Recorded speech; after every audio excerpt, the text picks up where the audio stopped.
Bonsoir à tous. Nous allons reprendre l'étude des Pirkei Avot. Plus exactement, nous allons nous intéresser au Tanaïm de l'époque des Pirkei Avot.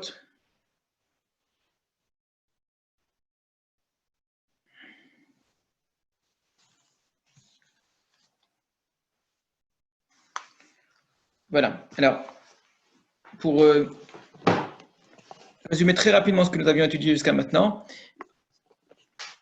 j'ai essayé de montrer que si les Pirkei Avot cherchent avant tout, et c'est certainement juste, à montrer un lien qui existe entre les différents Tanaïm, comment est-ce que les choses s'enchaînent et que toute la Torah que nous avons reçue vient depuis le Sinaï.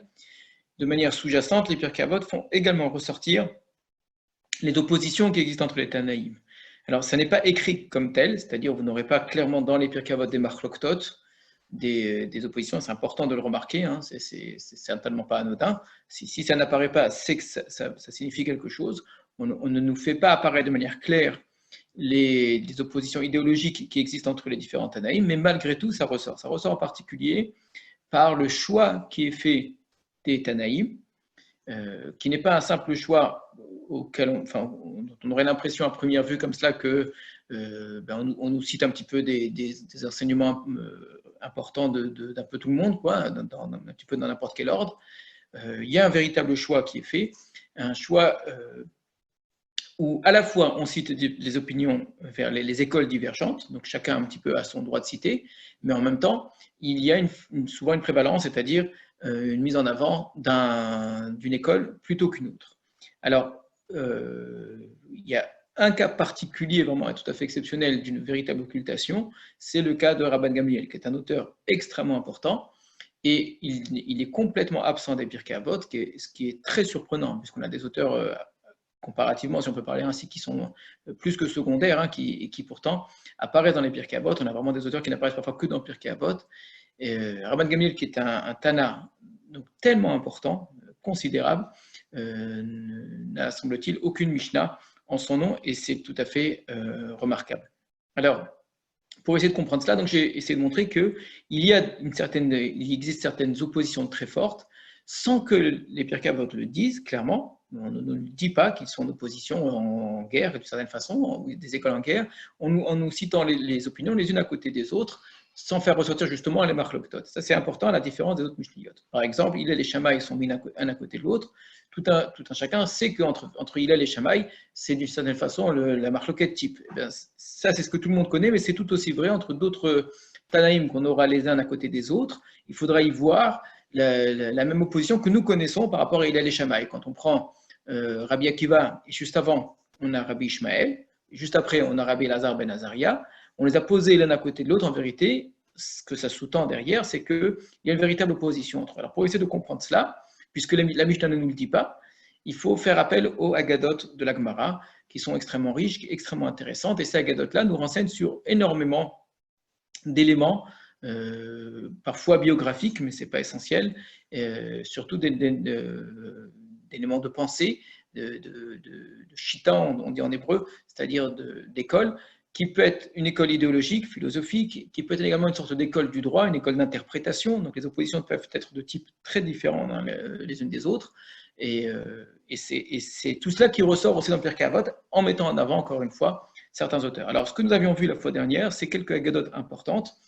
L'agada, par exemple, de Tanour chez l'Achnaï, qui est extrêmement connu, qui a un côté fantastique, hein, que nous n'avons pas étudié, un côté miraculeux, qui pour nous, en tout cas, ne nous intéresse pas ici directement, mais qui met en opposition les deux élèves de Rabban Yochanan ben Zakkai, les deux grands élèves de Rabban Yochanan ben Zakkai. Donc, ils sont à la fois compères, complètement, hein, puisqu'ils sont les deux, dans une autre agada que nous avions vue la semaine dernière, à porter le corps de Rabbi Yochanan ben Zakkai en faisant semblant qu'il était mort. Donc ils sont la génération suivante, ils portent la même tradition d'une certaine façon, ils sont porteurs du même relais, c'est sur eux d'une certaine façon que l'histoire va s'écrire par la suite, et l'histoire de la Torah va s'écrire par la suite.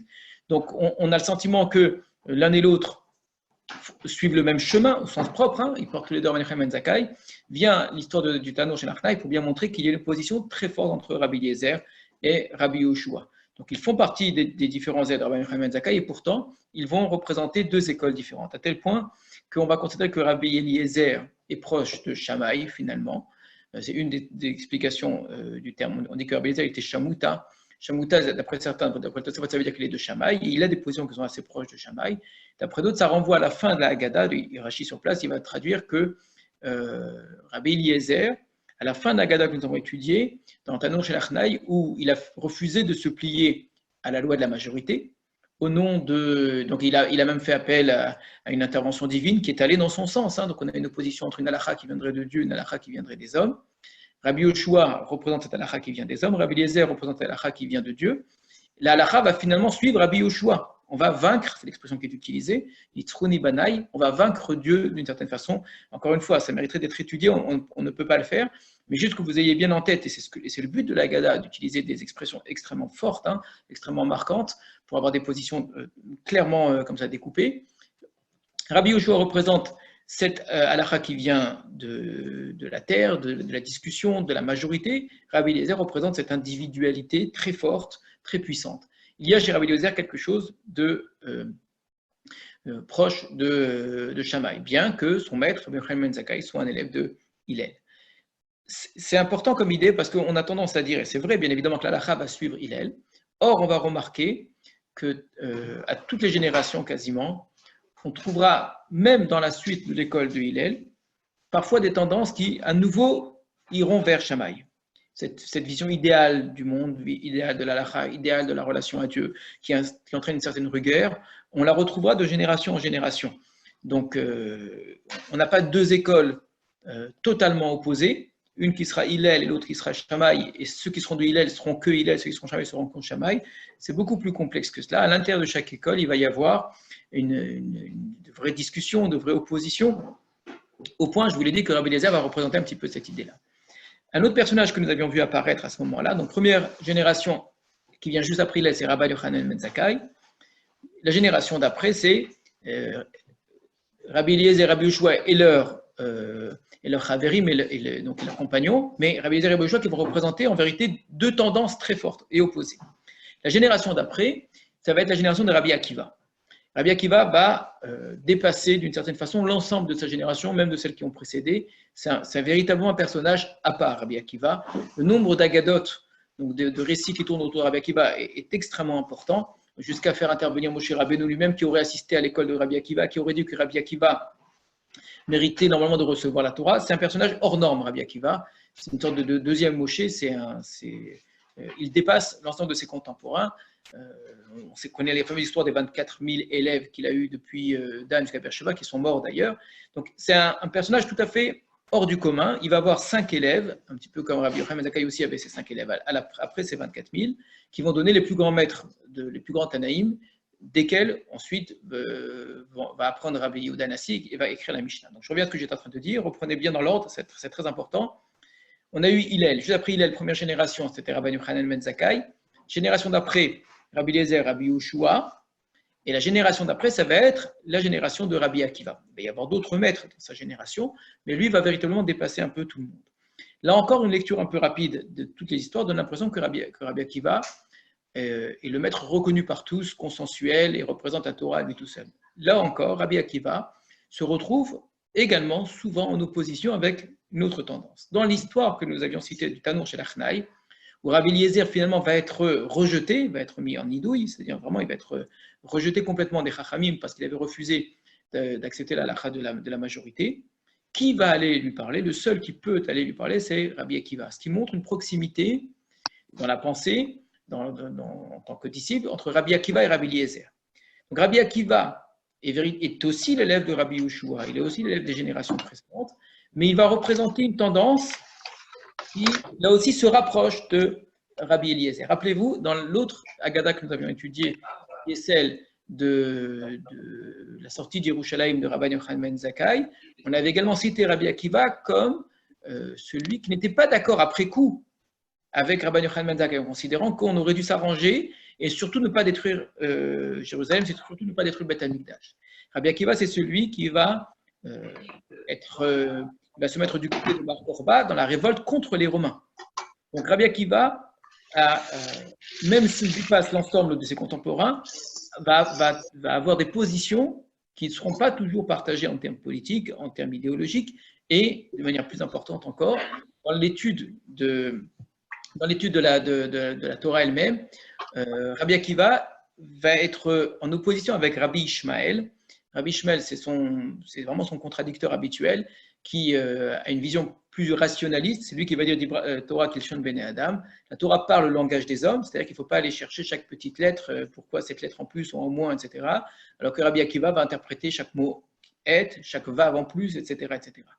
Voilà ici pour une opposition assez intéressante qui est celle de Rabbi Ishmael et Rabbi Akiva. Or, Rabbi Ishmael, tout ce que je vous ai dit jusqu'à maintenant, ça reprend ce que nous avions vu les cours précédents. Rabbi Ishmael, lui, clairement, est associé à Rabbi Yoshua. Donc, on retient bien, on a Rabbi Akiva qui est l'élève de l'ensemble des maîtres précédents, mais qui a une certaine proximité avec Rabbi Eliezer. Rabbi Eliezer, rappelez-vous, le contradicteur de Rabbi Yoshua. Rabbi Yoshua, on raconte qu'une fois, il était allé à Rome, et en allant à Rome, il avait entendu un enfant juif qui avait été pris en captivité par les Romains, et donc il a cité le début d'un verset, et cet enfant a cité la fin du verset. En gros, l'idée, c'est que Rabbi Yoshua est très triste de ce qui est en train de se passer, et l'enfant, dans la suite du verset dont il se rappelait par cœur, lui a dit « Tout ça, c'est par nos fautes ». Et bien Rabbi Yoshua dit « Ce va devenir un grand homme, il va le racheter », il a fait la mitzvah de Pidyon Shvuyim, et cet enfant-là, ça va devenir Rabbi Ishmael. Donc c'est comme si on avait d'une certaine façon l'opposition Rabbi Eliezer, Rabbi Yoshua, qui se reproduisait un petit peu la génération suivante entre Rabbi Ishmael et Rabbi Akiva. J'ai fait très attention surtout de ne pas considérer qu'on est dans la même opposition, dans la même discussion. C'est beaucoup plus complexe que cela. De la même manière que Rabbi Yoshua et Rabbi Eliezer, ce n'est pas Hillel et Shammai, c'est pas du tout comparable. Il y a des choses qui ressemblent à Hillel, des choses qui ressemblent à Shammai, mais ça n'est pas la même chose. Et bien entre Rabbi Ishmael et Rabbi Akiva, ça n'est pas non plus la même chose entre Rabbi Eliezer et Rabbi Yoshua, mais c'est des choses que l'on retrouve. Par exemple, Rabbi Ishmael, dont je vous l'ai dit, qui a un côté plus rationaliste, une façon d'étudier le texte, qui fait plus appel à la raison, nous fait penser effectivement, dans une certaine mesure, Rabbi Yoshua, qui considère que c'est de manière humaine, en fonction de la majorité, ce que les hommes peuvent comprendre, qui sont à même de saisir, qui va être l'halakha. Alors que si c'est Dieu lui-même qui intervient, si ce n'est pas une connaissance révélée, si c'est par des choses qui sont cachées, peut-être plus mystiques, eh bien ça n'a rien à voir. C'est peut-être des choses très intéressantes, mais ce n'est pas ça qui va nous donner l'halakha. On retrouvera par contre chez Rabbi Akiva un petit peu cette idée. Je fais très attention vraiment à utiliser beaucoup de nuances, parce qu'il ne s'agit certainement pas de reproduire la même chose. Rabbi Eliezer, ça n'est pas Rabbi Akiva, et Rabbi Akiva, ça ne sera pas non plus directement les maîtres qui vont suivre. Mais vous retrouvez un petit peu ces tendances-là. Eh bien, la génération suivante, on retrouvera encore un petit peu cette opposition. Et quand dans les Pirkei Avot, vous verrez les maîtres apparaître les uns après les autres, vous allez vous rendre compte un petit peu de tout cela. Il y a un personnage dont on a déjà beaucoup parlé qui est important, qui est Rabbi Elazar ben Azaria. Rabbi Elazar ben Azaria vient dans le Pirkei Avot au 3e Pérec, juste après Rabbi Akiva. Avant Rabbi Akiva, on a Rabbi Ishmael, après on a Rabbi Akiva, après on a Rabbi Elazar ben Azaria. Rabbi Elazar ben Azaria, c'est la même génération que Rabbi Akiva et la génération d'après. Il est plus jeune que lui, mais il fait partie de ses compagnons d'études, c'est-à-dire ce n'est pas directement un élève de Rabbi Akiva, mais en même temps, il appartient également à la génération suivante, parce qu'il était plus jeune que Rabbi Akiva. Mais on peut le considérer comme étant la même génération de Tanaïm.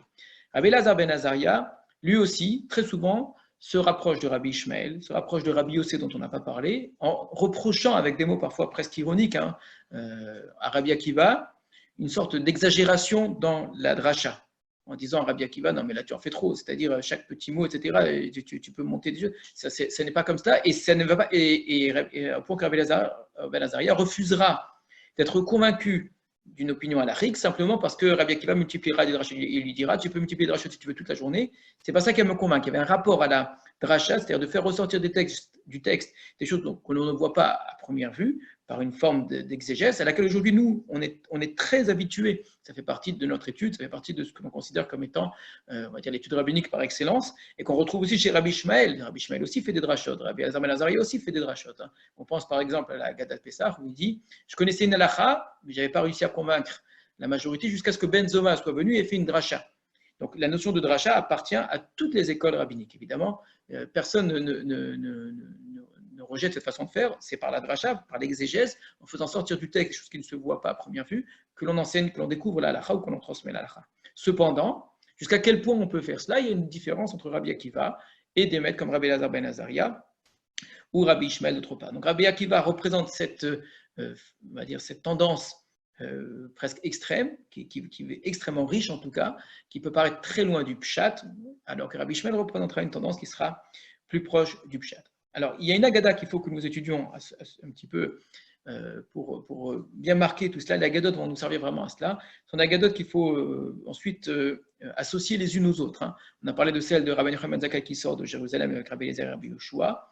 On a parlé de Tanour Shalachnai qui oppose Rabbi Eliezer et Rabbi Yoshua.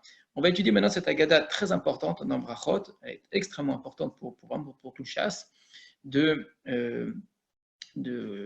la destitution de Rabban Gamliel. Donc c'est une vraie destitution, c'est rare, hein, à laquelle, pour moi ça me paraît évident, renvoie cette occultation dans les Pirkei Avot. Alors c'est une Agada qui est un peu longue, c'est un petit peu fastidieux, je suis désolé, surtout par Zoom, de vous lire un texte. Je vais essayer d'être le plus agréable possible, si j'y arrive. Alors, on est dans Masechet Brachot, au Daf Kav Zayin Amud Bet, 27b. Alors, rappelez-vous, pour Tanour Shalachnai, vous avez beaucoup d'agadotes comme ça qui commencent par une question d'Alacha.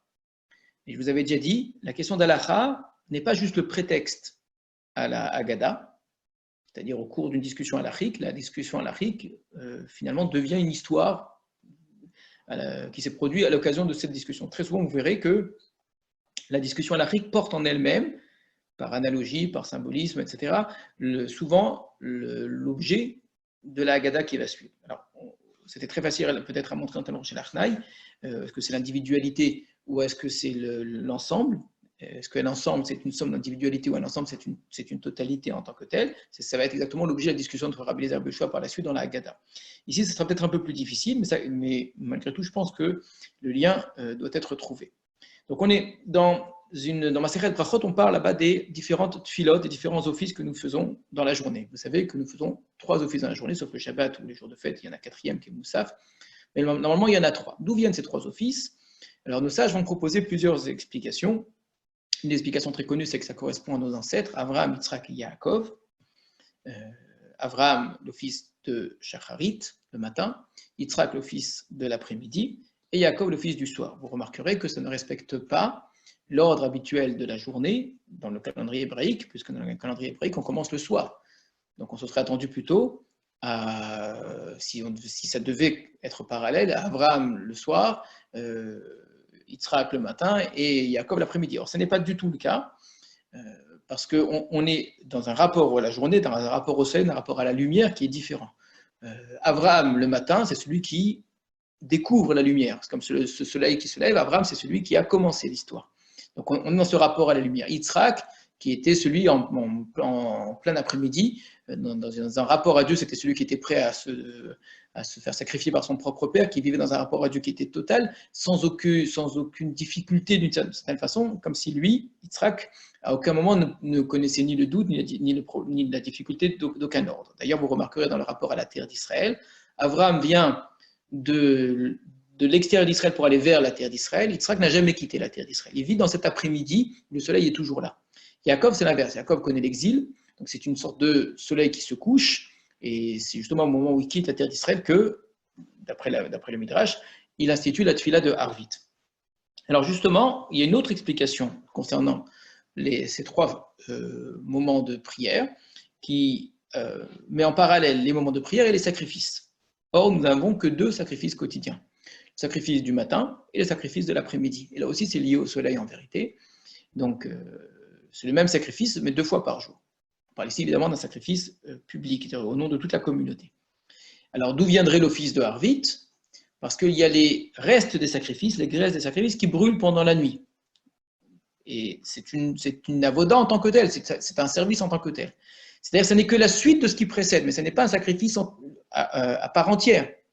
Donc il y a quelque chose de l'ordre du sacrifice parce qu'il y a une avoda qui se fait sur l'autel, qui joue un rôle très important. C'est même pendant la nuit que peut-être l'essentiel se fait concernant ce service-là de brûler les graisses, très bien. Mais ce n'est pas un sacrifice à part entière. Et bien justement, la tfila de Harvit est problématique. Est-ce que cette tfila est obligatoire ou est-ce qu'elle n'est pas obligatoire? C'est intéressant de remarquer que de manière un peu proche, pas tout à fait, mais dans la Haggadah de Pessah qui rappelle une Mishnah dans Brachot, on se pose la question, est-ce que le soir, on a l'obligation de se rappeler de la sortie d'Égypte ou pas? Donc, on a une mitzvah de lire le schéma le soir, mais est-ce qu'il y a une mitzvah de se rappeler de la sortie d'Égypte, le troisième paragraphe du schéma?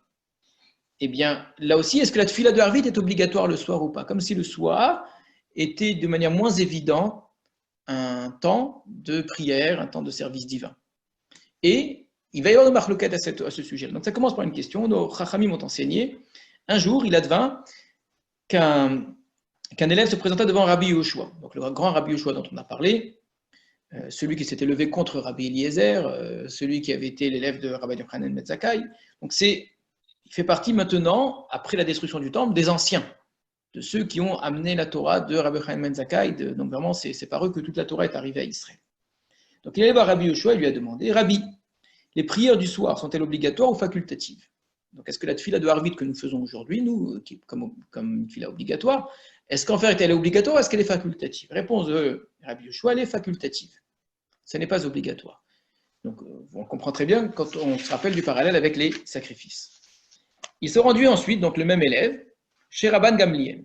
Donc je vous rappelle ici les deux lignées à partir de Hillel, les lignées de ses fils, Raman Shimon, Rabban Gamliel, etc., et la lignée de Rabban Yochanan ben Zakkai, qui est une lignée des élèves et des disciples. Donc on va peut-être remettre rapidement le schéma pour que vous le voyez.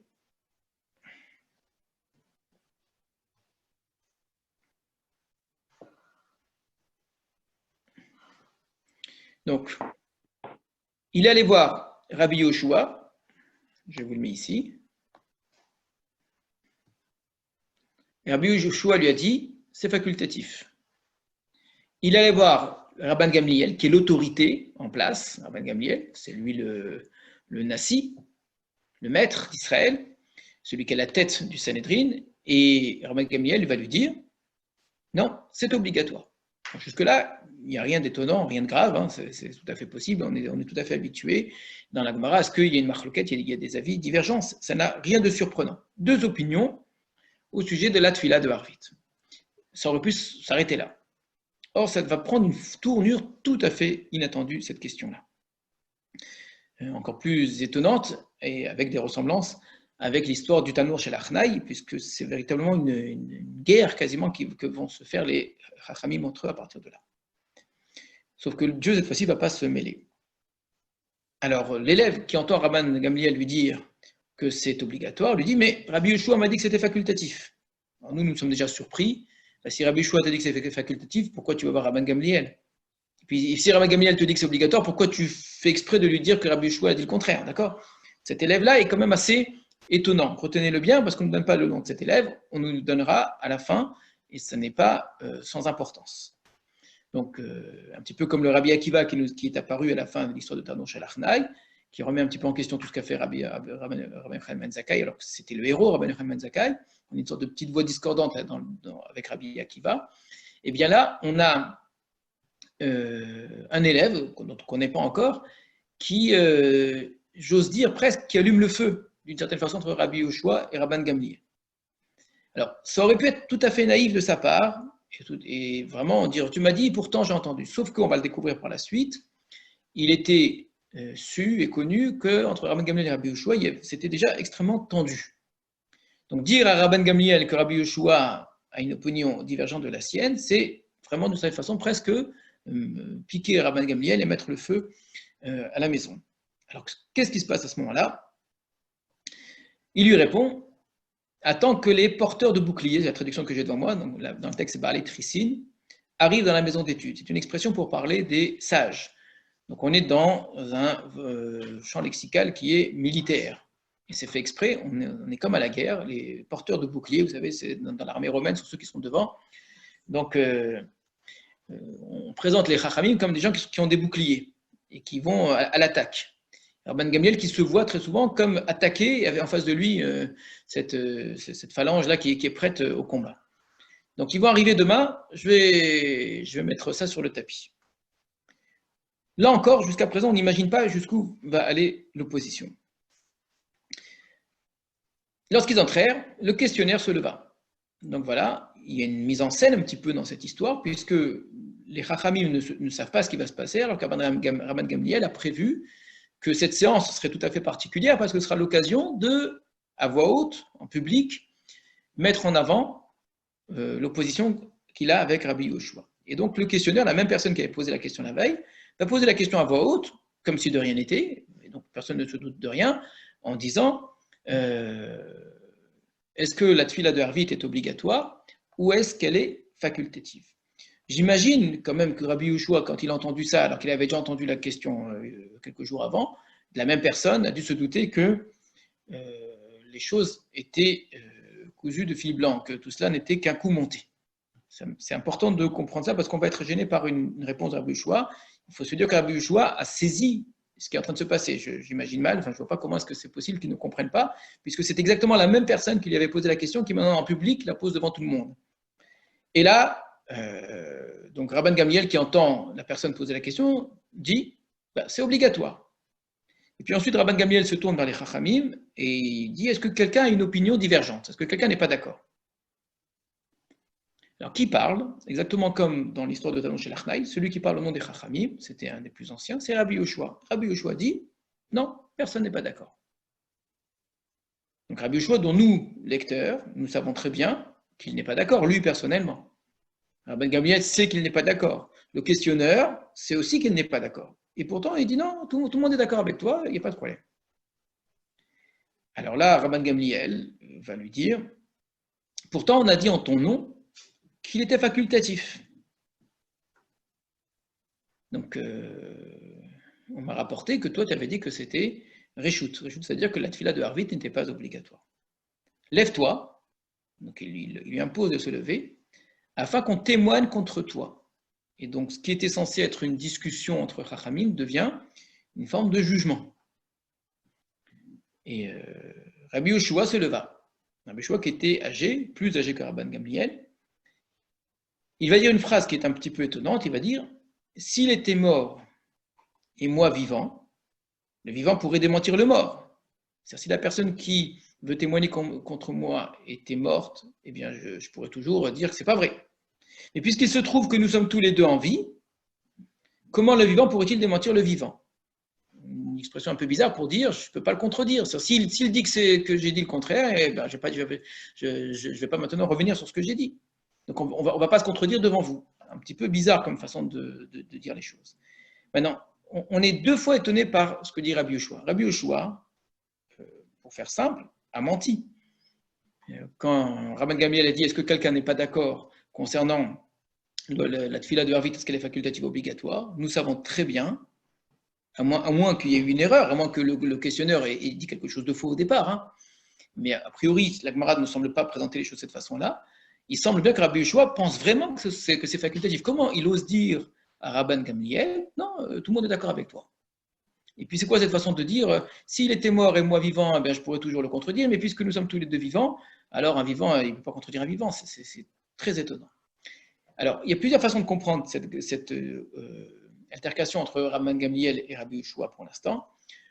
Certains voient dans cette façon d'agir de Rabbi Yoshua une certaine forme de peur. Rabbi Yoshua a peur de Rabban Gamliel. Donc, il n'ose pas le contredire en face. Et il essaie, par une tournure un peu bizarre, de s'en sortir sans vraiment s'en sortir. C'est quand même un peu bizarre. Rabbi Yoshua est celui qui s'est opposé à Rabbi Eliezer et à Dieu lui-même dans la Gada qu'on avait citée la fois dernière. On le voit mal comme ça revenir sur sa parole et ne pas dire ce qu'il pense devant Rabban Gamliel. J'ai vu une autre explication qui me paraît assez juste, c'est que Rabbi Yoshua, et c'est pour ça que j'insistais là-dessus, a très bien compris que tout cela était un coup monté. Il a très bien compris que quand on a posé cette question devant tout le monde, et la même personne a posé la question, il a compris que Rabban Gamliel avait fait exprès de faire poser cette question. Et ce que fait Rabbi Yoshua, c'est une façon de s'opposer pas simplement à la halakha de Rabban Gamliel, mais à la façon d'agir de Rabban Gamliel. Que la halakha, elle ne s'applique pas comme cela. C'est pas comme ça qu'on discute. C'est pas un débat, cela. Puisque tout cela, tu vois les chachamim, on l'a dit comme les balais tricines, comme des gens qui viennent avec leur bouclier. Tu te présentes comme si tu étais seul contre tous, avec une façon de faire qui cherche à imposer sa loi. Si c'est cela, si c'est ça que tu veux avoir, très bien, alors que la halakha soit comme toi.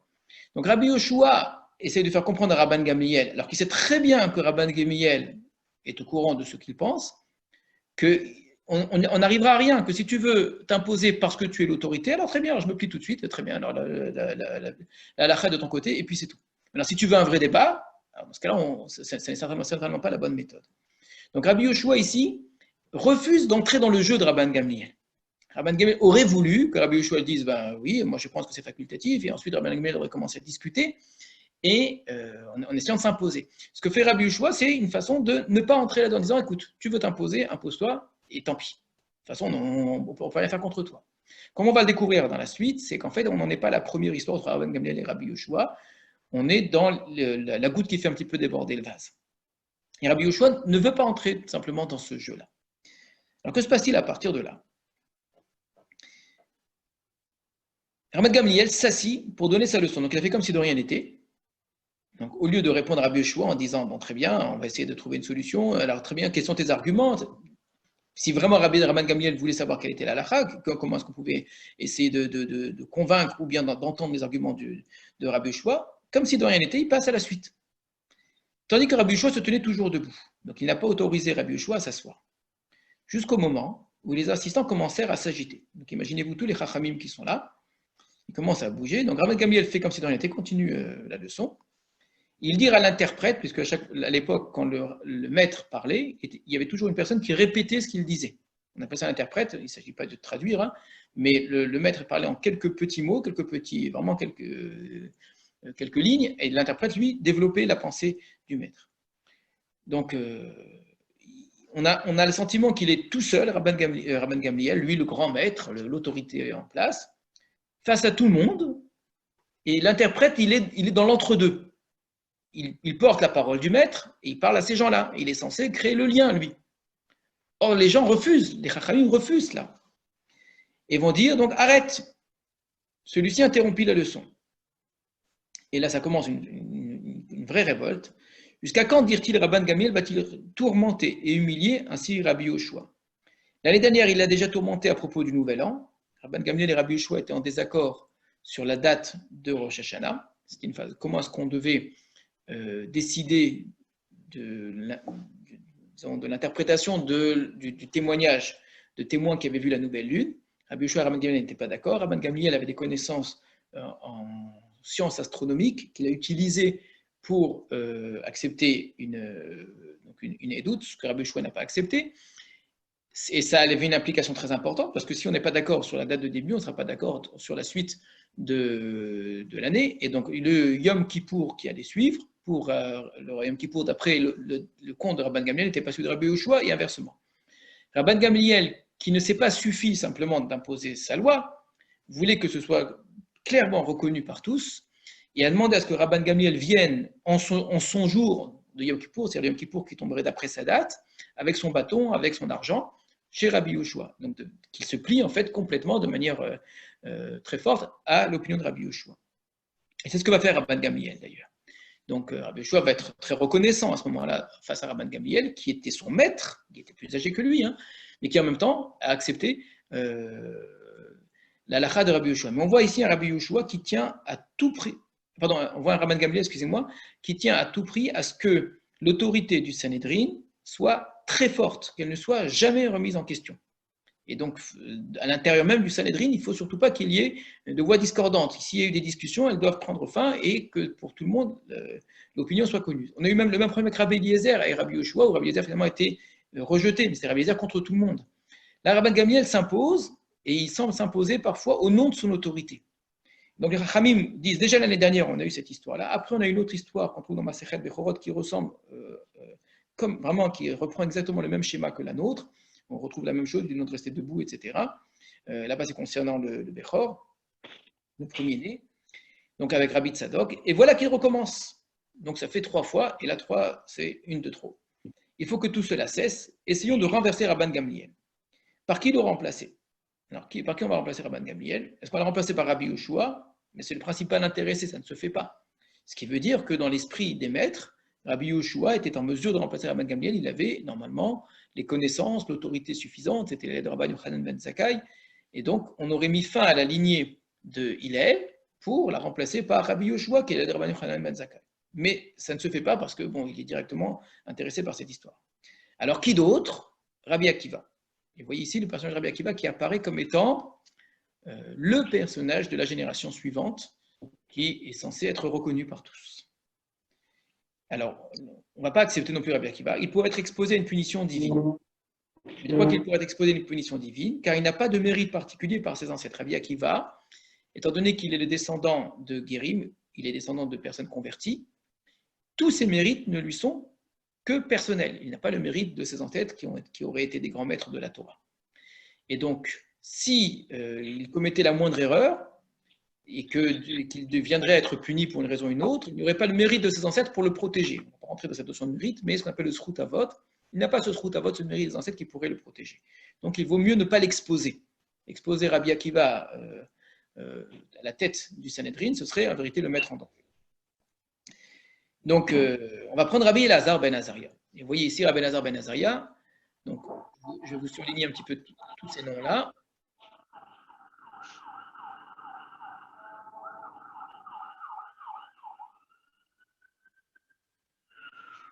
Et Rabbi Elazar ben Azaria, vous voyez. Alors, Rabbi Elazar ben Azaria, dans mon tableau, je l'ai fait apparaître dans la génération suivante, parce qu'il est plus jeune, mais en vérité, il est, on pourrait le mettre exactement à la même hauteur que Rabbi Akiva, Rabbi Shmuel et Rabbi Yosef Glili, parce qu'il est...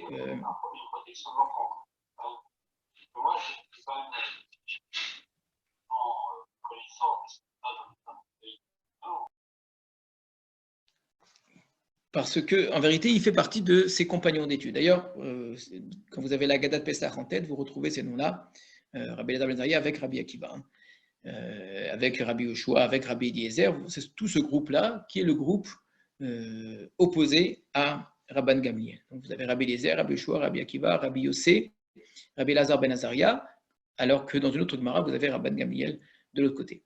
Alors, c'est Rabbi Elazar ben Azaria finalement qui va être choisi. Pourquoi Rabbi Elazar ben Azaria? Car il est sage, c'est un Talmid Chacham, il est riche, c'est important, on va le voir, et c'est également le descendant d'Ezra, à la 10e génération, donc il a le srout avot, le mérite de ses pères. Donc il est sage, donc si on lui fait une des objections, il saura y répondre. Il est riche, s'il y a une démarche à accomplir auprès de l'empereur, puisque le chef du Sanhedrin avait une autorité politique, il saura la faire aussi bien que Rabban Gamliel, donc c'est important que c'est un homme, c'est un notable d'une certaine façon. Enfin, puisqu'il est descendant d'Ezra, il a le mérite de ses ancêtres. Et donc, Rabban Gamliel ne pourra pas provoquer contre lui une punition divine. Si Rabban Gamliel n'est pas content, Rabbi Elazar ben Azaria sera protégé grâce au mérite de ses ancêtres. Donc, ils allèrent donc voir Rabbi Elazar ben Azaria et ils vont lui dire: est-ce que cela te conviendrait, maître, de devenir le chef du Sanhedrin? Comme un bon Talmid Chacham, il ne va pas répondre oui. Il va dire: je vais consulter ma famille, répondit-il. Il en parlait à sa femme qui lui dit: peut-être un jour te déposeront-ils aussi. Aujourd'hui, on te propose le poste, mais tu le vois toi-même. On t'a proposé le poste parce qu'on a destitué quelqu'un d'autre. Donc, si on a destitué quelqu'un d'autre, on pourra aussi un jour te destituer toi. Donc, qu'est-ce que tu t'embarques dans cette affaire-là? Alors, il répond: il y a un proverbe qui dit: use de ta coupe précieuse aujourd'hui, tant pis si elle se casse demain. Profite du jour comme il est. Cueille le jour, carpe diem, on dit. Donc, aujourd'hui, j'ai cette chance-là, je ne sais pas si ça se reproduira, ce mérite-là, on va dire plutôt qu'une chance, eh bien, autant être cet homme. Donc, il va accepter finalement. Maintenant, il n'avait que... Donc, elle va lui répondre: mais tu n'as pas de cheveux blancs. Donc, tu auras en face de toi des grands maîtres avec des grandes barbes, tous des cheveux blancs, et toi, tu es tout jeune. Il n'avait alors que 18 ans. Ce qui est quand même assez incroyable qu'à 18 ans, il fasse partie du Sanhedrin et qu'on lui propose d'être le chef du Sanhedrin. Regardez un petit peu le courage de nos maîtres de l'époque. Et un miracle lui advint, 18 mèches de ses cheveux blanchirent. C'est à cela qu'il faisait allusion quand il disait Hareani Keven Shilim Shana, donc le fameux texte que la Gada reprend: j'ai comme 70 ans, c'est quoi comme? C'est-à-dire, je n'ai pas 70 ans, mais j'ai l'apparence d'un homme de 70 ans. On nous enseigne que ce jour-là, on a retiré l'appariteur, on a permis que les élèves entrent librement, donc non seulement qu'on va déposer Rabban Gamliel, mais en plus, on va changer complètement la façon de gérer le Sanhedrin. C'est en ce sens que je vous dis qu'il ne s'agit pas que d'une question de personne, c'est une question d'école, de chita, de façon de vivre, de façon de penser, de façon d'étudier, de façon d'enseigner. Et donc, si on change, ce n'est pas que Rabban Gamliel qu'on va enlever, le fonctionnement même du Sanhedrin va changer. Et donc, à partir de là, n'importe qui voulait assister aux séances, les séances, c'est de l'étude, pouvait assister. Donc, à l'époque de Rabban Gamliel, c'était différent parce que on ne pouvait entrer que celui qui était Toho Kevaro, qui était son apparence, donc son aspect extérieur, comme son intérieur. Quelqu'un qui n'était pas une personne en apparence extraordinaire, mais au fond de lui, quelqu'un de mauvais. Donc, semble-t-il qu'à l'époque de Rabban Gamliel, on était capable de reconnaître cela. Alors, cette façon de ne choisir que l'élite est abandonnée. Et donc, ce jour-là, on ajouta de nombreux bancs. Sur ce point, l'opinion d'Abba Yosef ben Dostai diffère de celle des autres rabbis. D'après le premier, on ajoute 400 bancs, les autres disent 700. Bon, ça, c'est encore une fois, comme très souvent dans les Haggadot, chaque chiffre est symbolique. De fait, vous imaginez ce que ça veut dire rajouter 400 ou 700 bancs. Ça veut dire que du jour au lendemain, on s'est rendu compte que énormément de monde était intéressé par l'étude de la Torah et avait envie d'assister. On ne les avait pas laissés jusque-là.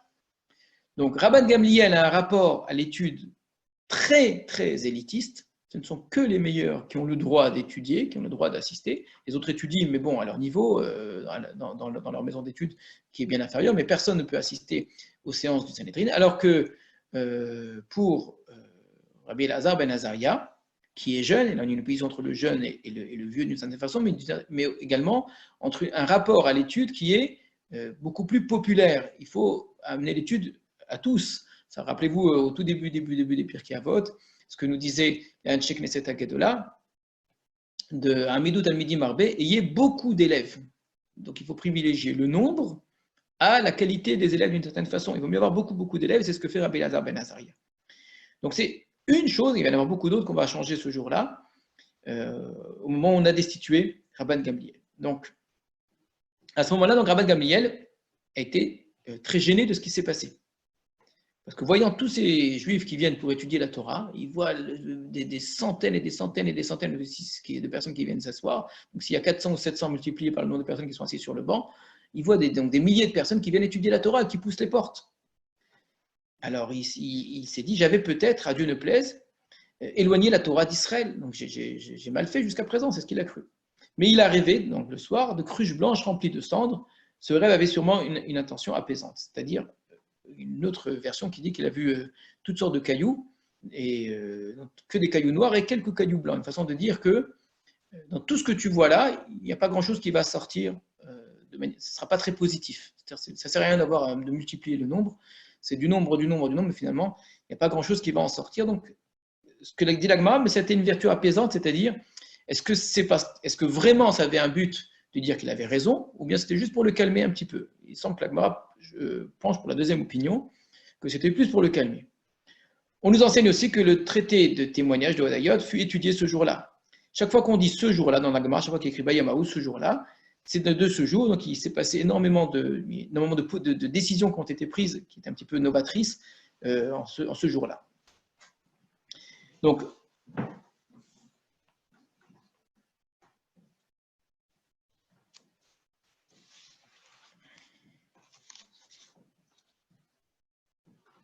alors, la Gemara va présenter des exemples de discussions halachiques qui vont avoir lieu à partir de là.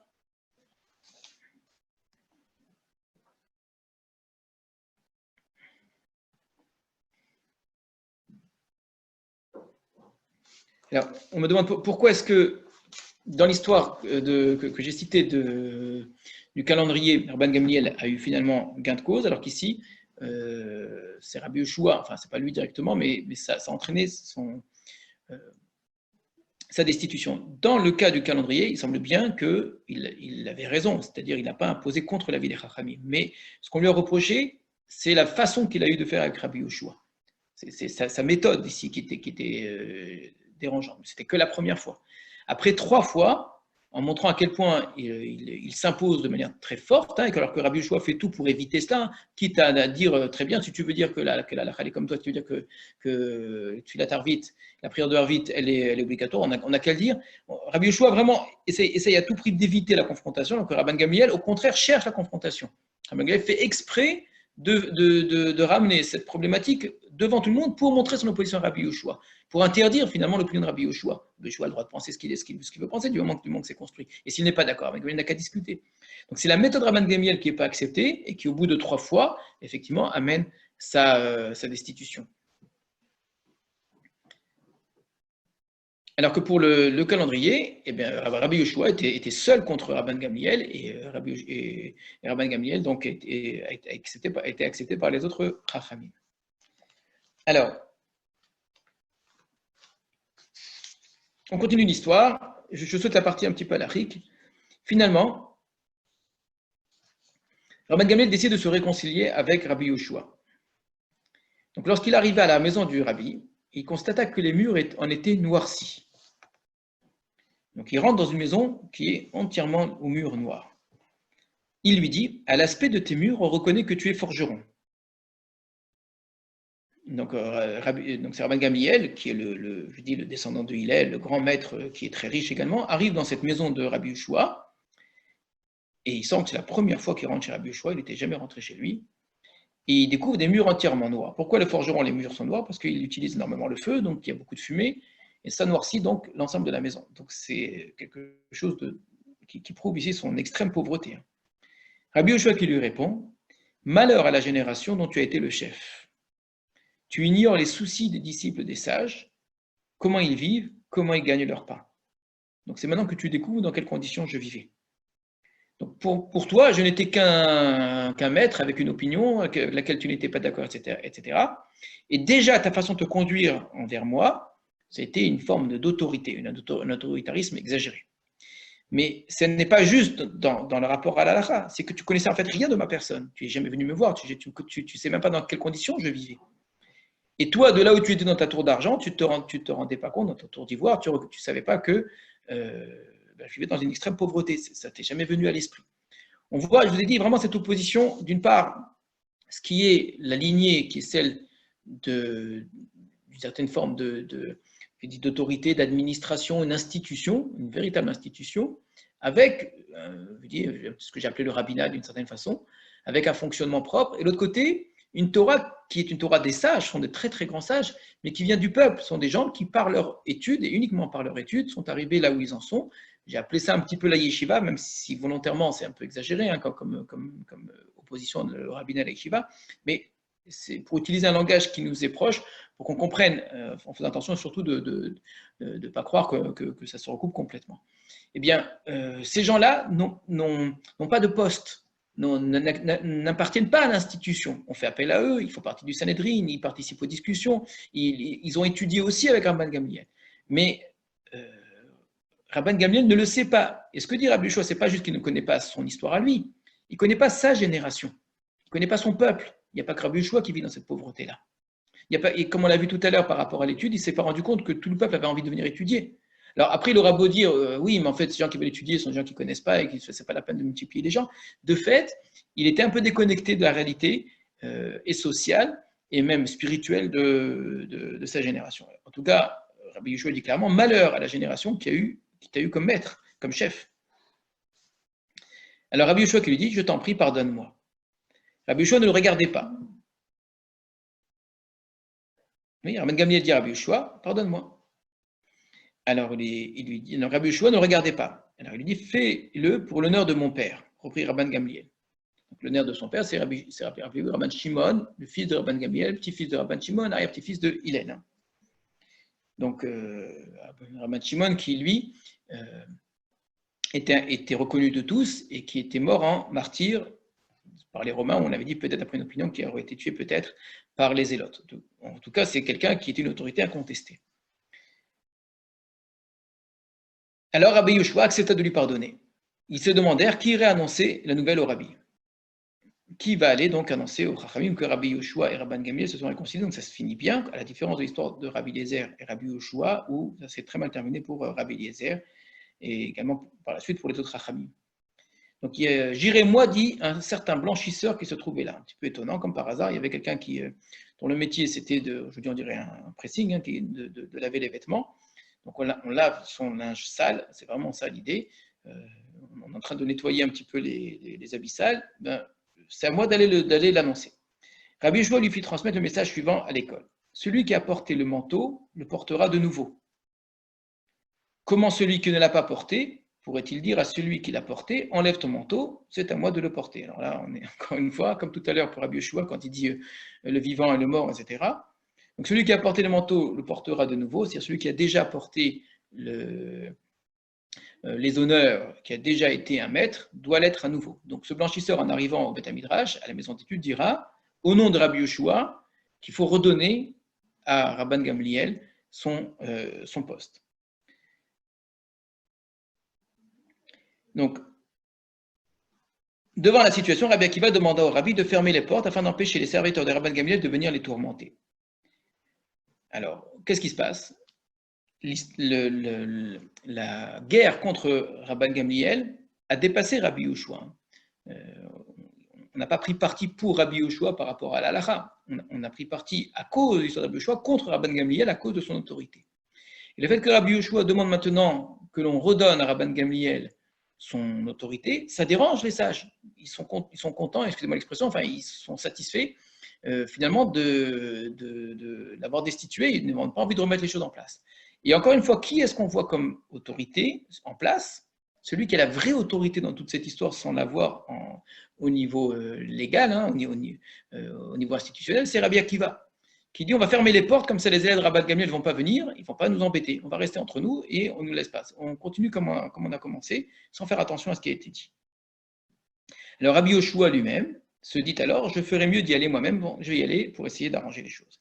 Il a donc frappé à la porte de l'école et leur dit, laissez faire celui qui tient de son père la mission d'asperger l'autel, celui qui ne l'a pas rempli cet office et dont le père ne l'a pas rempli, une nouvelle image, qui est cette fois-ci non pas avec le manteau, mais qui est avec les corbanotes, sans entrer là-dedans, qu'il faut à nouveau rendre le kavod, l'honneur à Rabban Gamliel. Rabbi Yoshua demande à Rabbi Akiva, es-tu apaisé? Dans Rabbi Akiva se tourne vers lui et dit, toi, ça y est, tu as pardonné à Rabban Gamliel, tout ce que nous avons fait, c'était par égard pour toi. Demain, nous serons à la porte de Rabban Gamliel de bon matin. Si pour toi c'est bien, alors très bien, on retourne. C'est ce qui se passe. Malgré tout, les Chachamim, finalement, après tout cela, on ne destitua pas Rabbi Elazar ben Azaria. Rabban Gamliel enseigna 2 Shabbats sur 3 et Rabbi Elazar le 3e. C'est ainsi qu'on disait, le Shabbat de qui était-ce? Donc en fonction des Shabbatot, donc Shabbat c'est une semaine entière, 2 Shabbats c'était Rabban Gamliel et un Shabbat c'est Rabbi Elazar ben Azaria. Vous voyez les problèmes qu'on connaît aujourd'hui dans l'État d'Israël où on a 2 chefs d'État pour un seul État, c'est très ancien. On retrouvait ça déjà à l'époque. Comment est-ce que pour la même chaise on peut avoir deux personnes? C'est quelque chose qui semble être presque particulier à notre façon de faire. Donc finalement, Rabbi Elazar ben Azaria va rester encore le chef du Sanhedrin et également Rabban Gamliel. Pourquoi est-ce que j'ai tenu à insister sur cette histoire-là? Parce qu'on voit ici l'opposition très forte qu'il y a entre les Chachamim eux-mêmes, comment Rabban Gamliel a été destitué, mais surtout le rôle très important que joue dans toute cette histoire Rabbi Akiva. Rabbi Elazar ben Azaria n'a été choisi que parce qu'on ne pouvait pas placer Rabbi Akiva. Qui finalement va accepter que Rabban Gamliel revienne? C'est même pas Rabbi Yoshua. Donc Rabbi Yoshua, qui était le principal intéressé, doit avoir l'aval de Rabbi Akiva pour que tout ça puisse rentrer dans l'ordre. On a un Rabbi Akiva qui vraiment joue un rôle ici essentiel, c'est lui qui décide finalement de ce qui va se faire. Donc, et dans cette Agada, dans beaucoup d'autres Agadotes, et dans Pirkei Avot, vous voyez effectivement que c'est Rabbi Akiva qui est mis en avant plus que tous les autres maîtres de sa génération. Ce qui en ressort finalement, c'est que si finalement Rabbi Akiva n'a jamais eu, lui, l'autorité au sens institutionnel, ça n'a jamais été un nassi, ça n'a jamais été il a quelque chose qui dépasse tout cela, quelque chose qui d'une certaine façon est une autorité suprême, une autorité qui même dépasse les générations, qui fait de lui le maître même de ses maîtres, le maître qui a rassemblé en lui l'ensemble de la Torah qui est venu derrière lui. Il a cette particularité d'être proche des Rabbi Eliezer et qui en même temps va avoir une influence sur tous les gens de sa génération, même ceux qui étaient là avant lui. Alors parmi les élèves de Rabbi Akiva, alors je mets de côté les 24 000 qui sont morts, on ne va pas avoir Rabbi Elazar ben Azaria. Rabbi Elazar ben Azaria ne faisait pas partie des élèves de Rabbi Akiva. On va avoir plusieurs élèves dont, vraiment, ça va être les grands maîtres de la génération suivante, Rabbi Meir, Rabbi Shimon Bar Yochai, Rabbi Yehuda, Rabbi Yosef ben Chalafta et Rabbi Elazar ben Shammua. Il y en a encore d'autres qui sont très proches. On ne les appelle pas élèves de Rabbi Akiva, mais ils sont très proches. On aura Ben Azaï, Ben Zoma, par exemple. Tous ces noms-là, vous allez les voir dans les Mishnayot qui vont suivre, dans le chapitre suivant. On va les retrouver. Et là aussi, on va retrouver entre les élèves de Rabbi Akiva, non pas 5 élèves qui reproduisent fidèlement la Torah de leur maître, pas du tout, Bien au contraire, on a des oppositions entre eux, encore une fois, tout à fait comparables, l'opposition qui existe entre Rabbi Akiva et Rabbi Shmuel, qui pourtant ont eu les mêmes maîtres, entre Rabbi Eliezer et Rabbi Yoshua, qui ont eu aussi les mêmes maîtres, entre Hillel et Shammai, qui ont eu les mêmes maîtres, etc. Et c'est ce qui, pour moi, est extrêmement intéressant, c'est de montrer que à chaque génération, même s'il y a un maître qui ressort, qui sort du lot d'une certaine façon, qui devient le maître éminent, la force des Chachamim à la génération suivante, dans ses propres élèves, c'est à nouveau de recréer une certaine forme de tension. Alors, une des plus importantes que l'on va avoir, c'est entre Rabbi Shimon et Rabbi Yehuda. Rabbi Shimon Bar Yochai et Rabbi Yehuda. Rabbi Shimon Bar Yochai est quelqu'un qui a lui aussi énormément marqué l'histoire. D'une part, d'abord, par effectivement sa place réelle qu'il va prendre dans la Mishnah et dans la Gadot de la Gemara, sans aucun doute, hein, plus que la plupart des maîtres de son époque, mis à part peut-être Rabbi Meir, hein, qui est également aussi un personnage tout à fait qui est très important. Mais pourquoi Rabbi Shimon Bar Yochai a pris une place plus importante que tous les autres? C'est plus tardif, en vérité, beaucoup plus tardif, bien après l'époque de la Gemara, puisqu'on fait remonter le Zohar à Rabbi Shimon Bar Yochai. Mais si on aborde cette question-là, on n'est plus du tout dans la Mishnah, on n'est plus du tout dans Pirkei Avot, on n'est plus du tout dans la Gemara, on est dans un tout autre ouvrage avec d'autres références et une autre façon évidemment de concevoir les liens qui existent entre les maîtres. Mais ce qui ferait de Rabbi Shimon Bar Yochai effectivement un personnage proche de Rabbi Akiva, plus proche que tous les autres, proche de Rabbi Eliezer et là aussi proche de Shammai dans une certaine mesure. Il y a certains liens qu'on pourrait faire entre Rabbi Shimon Bar Yochai et cette école-là. Alors, l'histoire de Rabbi Shimon Bar Yochai et Rabbi Yehuda qui les oppose est très connue, c'est sa fameuse histoire qui a amené Rabbi Shimon Bar Yochai dans sa grotte. Il ne nous reste pas beaucoup de temps. Est-ce qu'on a le temps de la lire? Ça va être un peu juste là.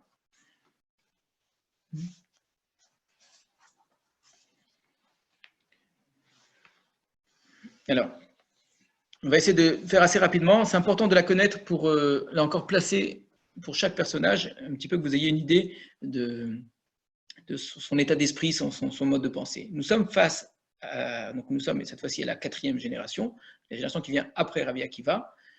Ce sont les élèves directement de Rabbi Akiva, donc on pourrait dire qu'ils étaient assis sur les mêmes bancs d'école, hein, tout jeunes avec Rabbi Akiva, donc ils sont compagnons d'études, mais ils vont être très divergents par la suite. L'histoire commence comme ça. Rabbi Yehuda est très connu, c'est un des auteurs les plus connus. On considère que c'est dans la Mishnah, c'est celui qui est le plus cité, c'est Rabbi Yehuda. Quand on dit que Rabbi Yehuda, c'est Rabbi Yehuda bar Ilai, donc l'élève de Rabbi Akiva.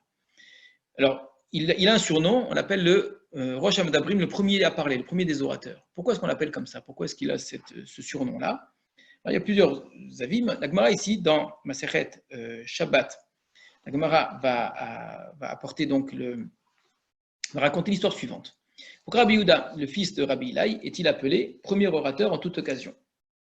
On nous raconte l'histoire suivante. Un jour, Rabbi Yehuda, Rabbi Yossé, donc vous voyez, il est là, c'est pas Rabbi Yossé qui dit, c'est Rabbi Yossé ben Khalafta, qui est donc son compagnon d'études, et Rabbi Shimon Bar Yochai, donc les trois ensemble, étaient assis ensemble. Il y avait avec eux un autre qui s'appelait Yehuda ben Gerim, qui était assis non loin d'eux. Alors, vous avez ici une ressemblance assez intéressante avec un autre Judas qui va répéter ce qu'il entend aux Romains. Alors, ce Judas ben Gerim, donc on va voir qu'il va jouer un rôle par la suite. Lui-même n'est pas du tout un Tana, c'est pas un maître. Il entend ce qui passe des discussions des rabbins. Le premier dit, concernant les Romains, comme les réalisations de cette nation sont belles. Donc c'est Rabbi Yehuda bar Ilai qui trouve ce qu'ont fait les Romains comme des choses merveilleuses. Ils ont ouvert des marchés, construit des ponts, bâti des établissements de bains. Alors, l'étude des Pirkei Avot, très souvent, met en avant le rapport à l'autorité, mais en rapport au Derech Eretz. Ça fait partie vraiment des questions très importantes de Pirkei Avot, la place que prend le travail, la place que prend la vie sociale et la place que prend le malchut, l'autorité en place.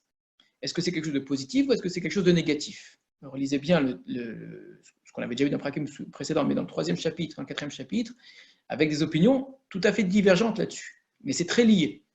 Est-ce que j'ai un rapport au monde positif, j'ai une vision du monde avec les nécessités du monde, les contraintes du monde comme quelque chose de positif, le fait de travailler. Et donc, si le travail est bien fait, même par les Romains, si la science fait des découvertes extraordinaires, les techniques, eh bien, j'ai toutes les bonnes raisons eh bien, de louer cela, ou au contraire, tout ce qui est de l'ordre du monde, de la vie sociale, du travail, et donc de l'autorité en place, des Romains, qui représentent un petit peu tout cela, est quelque chose de très négatif, très péjoratif. Alors, Rabbi Yehuda Bar Ilai, lui, a une vision très positive de ce qu'ont fait les Romains. Je ne vais pas dire des Romains eux-mêmes, il ne faut pas faire l'erreur de penser cela. Il n'est pas en train de dire que les Romains sont des gens bien. Il sait très bien que les Romains ont détruit le Beth Amikdash, il sait très bien qu'ils ont fait souffrir et subir des choses terribles au peuple d'Israël. Hein. Mais il a l'honnêteté, entre guillemets, de penser. Il n'empêche qu'ils ont fait des découvertes extraordinaires, ils ont fait avancer, ils ont fait progresser la science et les techniques de manière tout à fait admirable. Donc, Rabbi Yehuda se permet de le dire. Très bien. Rabbi Yossé se taisait. Rabbi Yossé a préféré ne rien dire. Il n'a pas dit ce qu'il pensait. Donc, probablement qu'il n'était pas trop d'accord, mais en même temps, il n'a pas voulu clairement dire des mots contre les Romains. Et Rabbi Shimon Bar Yochai, par contre, qui lui entend son compagnon d'études dire du bien de ce qu'ont fait les Romains, va dire exactement le contraire. C'est uniquement dans leur propre intérêt qu'ils ont accompli tout cela. Ils ont ouvert des marchés pour que des prostituées s'y tiennent, bâti des établissements de bains pour leur propre confort et des ponts pour percevoir un péage. C'est-à-dire qu'ils ont mis l'ensemble de leur technique et de ce qu'ils ont créé que pour leur propre service et pour faire du mal aux autres. Donc il n'y a pas du tout de quoi les féliciter pour tout cela, bien au contraire, ça nous cause plus de tort que de bien. Judas ben Guérim, donc ce fameux Judas qui était là, alla raconter leur conversation aux Romains, bien évidemment. Le gouvernement romain en entendit parler. Il décréta que Rabbi Yehuda Bar Ilai, qui avait loué les œuvres des Romains, devrait obtenir une promotion. Donc il aurait une fonction, on va lui donner un titre avec un salaire, etc. Que Yossi, Rabbi Yossé, qui s'était tué, serait exilé à Séphoris, et que Rabbi Shimon, qui avait émis des critiques, serait exécuté. Donc voilà, trois positions. Vous imaginez bien que dans une Agada, on ne cherche pas juste à raconter l'histoire telle qu'elle. Ça renvoie ici à trois positions qui existaient à l'intérieur du peuple d'Israël. Parmi les Chachamim eux-mêmes, une position pro-romaine, au sens, encore une fois, favorable à tout ce qui est de l'ordre de la vie sociale, de la vie civile, du travail, des techniques, de la science, etc. Une position tout à fait opposée, en considérant que la Torah, eh bien, il n'y a que cela, on ne doit vivre que dans la Torah, et que tout ce qui est hors de la Torah est contraire à la Torah d'une certaine façon, et fait de l'ombre à la Torah, et c'est vrai pour le politique, comme c'est vrai pour la vie sociale, et puis une position entre les deux qui préfère ne pas prendre position, justement. Qu'est-ce que ça entraîne? Ça entraîne la fameuse histoire de la grotte qu'on ne va pas raconter, où Rabbi Shimon Bar Yochai va devoir aller se cacher. Alors, au début, il ne va pas se cacher dans une grotte, il va se cacher dans la maison d'études, puis finalement dans la grotte, dans laquelle il va rester 12 ans, et puis l'histoire devient fantastique à partir de ce moment-là, puisqu'il va sortir, et tout ce qu'il va voir va brûler. Hachem va dire, tu n'es pas sorti pour détruire mon monde, il va être obligé de revenir une 13e année, et puis ensuite il va sortir la veille de Shabbat. Très très belle Agada qui demande là aussi, bien évidemment, à être expliquée. Une des idées très rapides qu'on peut ressortir de cette Agada dans sa dernière partie, c'est que seul celui qui est capable de vivre dans une grotte et d'en sortir peut se permettre d'avoir une opinion pareille. C'est-à-dire quelqu'un qui n'est pas capable de vivre dans une grotte n'a pas à porter de critique au monde des sciences, des techniques, du travail, etc. Donc si c'est ça ta position, bah, sois cohérent avec toi-même. Et Rabbi Shimon Bar Yochai est capable d'avoir une vie en accord avec ses principes. Donc sa position, il y a quelque chose d'extraordinaire. Sa position finit par brûler le monde entier. Donc il a raison d'une certaine façon, puisqu'il est capable de vivre à ce niveau d'exigence, mais en même temps, ce niveau d'exigence appliqué au monde, ça brûle le monde. Donc ça l'oblige à revenir dans la grotte et à apprendre à vivre avec le monde. Mais vous voyez très bien qu'à travers la Gada, on fait ressortir les oppositions très fortes qui existent entre nos maîtres, et en les faisant ressortir, en même temps, il ne s'agit pas de donner raison à l'un plutôt qu'à l'autre. Finalement, qui a raison, Rabbi Yehuda ou Rabbi Elazar ben Azaria? Les deux finissent exactement comme ils ont commencé dans la Gada. L'un avait une position proche des Romains, il finit par avoir un poste de la part des Romains, donc il vit dans un monde, dans une société, dans une façon de vivre, même sa propre Torah, de manière institutionnelle, de manière organisée, en accord avec les autorités en place, fussent-elles même romaines, hein, d'accord. L'autre était tout à fait opposé, il finit dans une grotte coupée du monde. Donc, la Haggadah ne va pas donner raison plutôt l'un qu'à l'autre. Chacun finit par ressembler à ce qu'il a toujours considéré en restant Rabbi Houda, en restant Rabbi Shimon Bar Yochai. Voilà ici pour les maîtres. Donc, faites l'effort de relire les Mishnayot du 3e et du 4e Pérec en essayant de voir ces questions-là.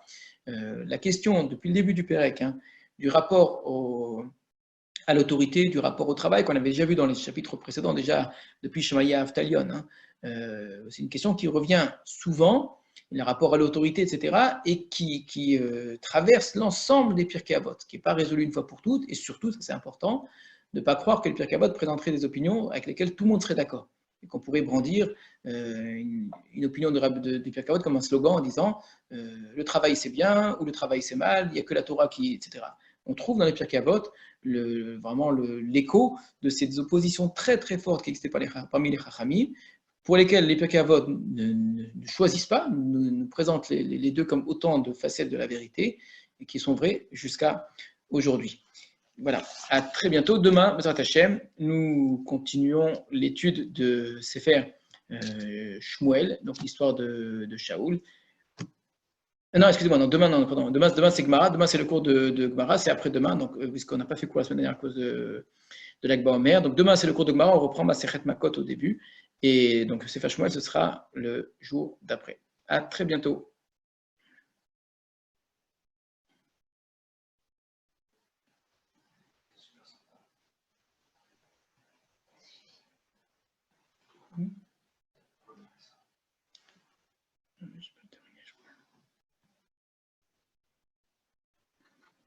Je sais pas comment je quitte.